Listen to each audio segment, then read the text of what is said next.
What if we made a zero emissions drone? You mean a kite? So yes, today's video is actually about flying a camera from a kite. The Nonsense Wars channel has mostly been LEGO and will continue to mostly be LEGO, but it was never intended to be exclusively so. We tried to do this a few years ago, but whatever we did clearly failed. So this time around, we started by building a prototype based on a simple Delta kite, a known good type that I had flown before. The design consists of a triangular sail with struts on the backs of the leading edges, a spar running down the center line, and a cross member about a third of the way down. We made the henceforth named Pro Quality kite out of a clear plastic bag taped to some wooden dowels. The PKK actually flew, but very unstably. Delta kites may not be that stable in the first place, especially given our aspect ratio, but the PKK also pulled strongly to one side when under load, eventually breaking in a crash. Afterward, we decided that the failures of the kite came not from faulty design, but from slipshod implementation, and that a properly built revision would fly well. So enter the master quality kite. We made the quote-unquote production kite out of plastic tablecloth and slightly thicker dowels. To secure these to the struts, we made pockets out of clear card protectors and stitched them to the sail through reinforcing pieces of packaging tape. A tougher tape also ran all around the edges, mostly to prevent the leading edge from tearing, since none of the dowels actually connect to each other.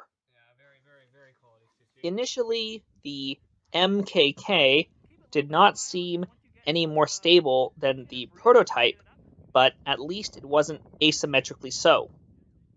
We quickly found that adding a tail, any tail, drastically improved the stability, and all further revisions would have one.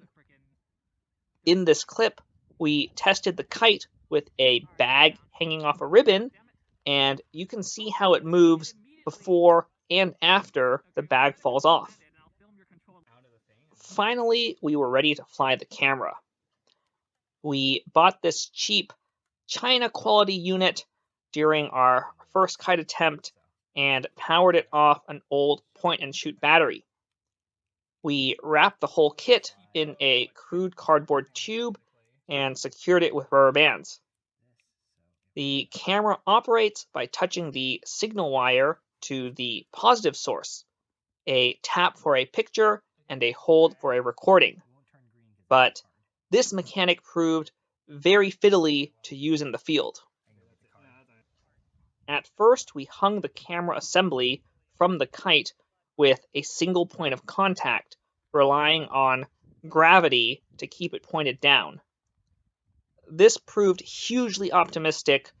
There were brief moments where you could just about see what was being recorded, but the video was otherwise a seizure-inducing mess since the camera can swing and rotate around the single pivot point. On to version 2.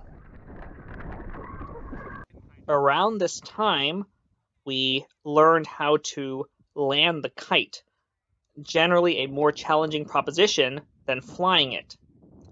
Simply winding it in can work, but oftentimes this increases the tension in the line to the point that the kite wants to rise, sometimes decreasing the stability and potentially resulting in a crash.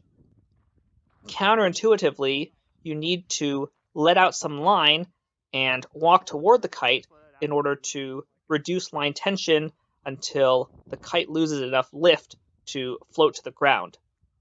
Still possibly difficult depending on how much wind and space you have. We made the second camera mount by taping the cardboard carrier to a thick metal wire with some squiggles and loops.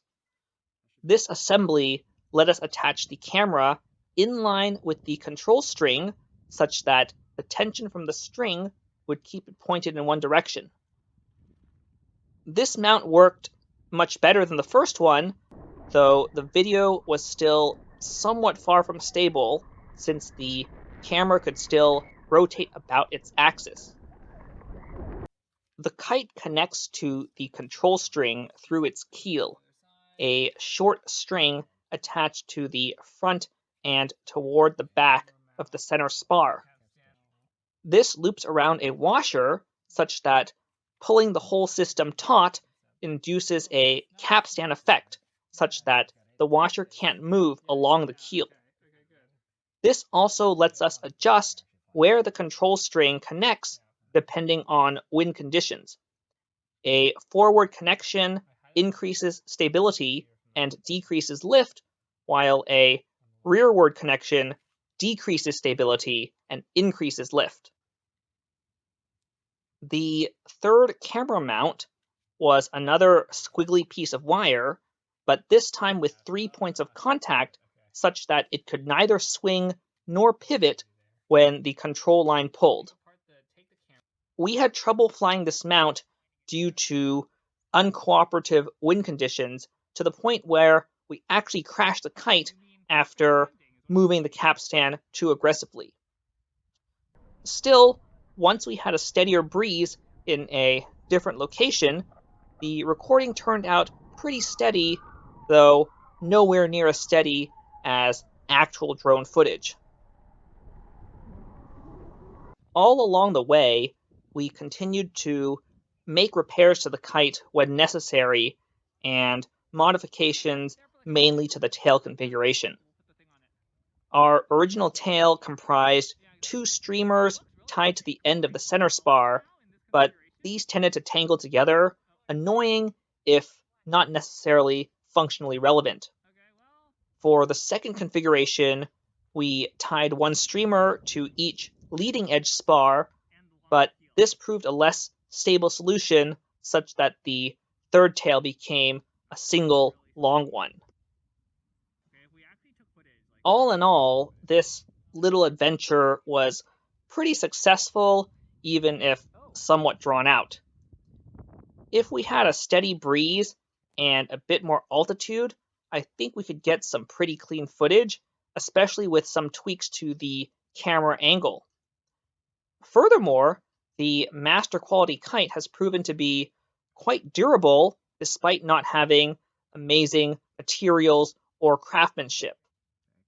After several flights and some mishaps, it could still fly again with basically no work, so I feel like we did a good job on that. On that note, this is the end of the video, so have a nice day. Coron. No, Where? it's Corona.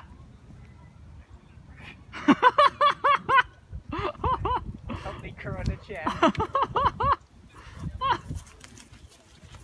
Yay! Nope, the tail's still Oh. on a different branch now.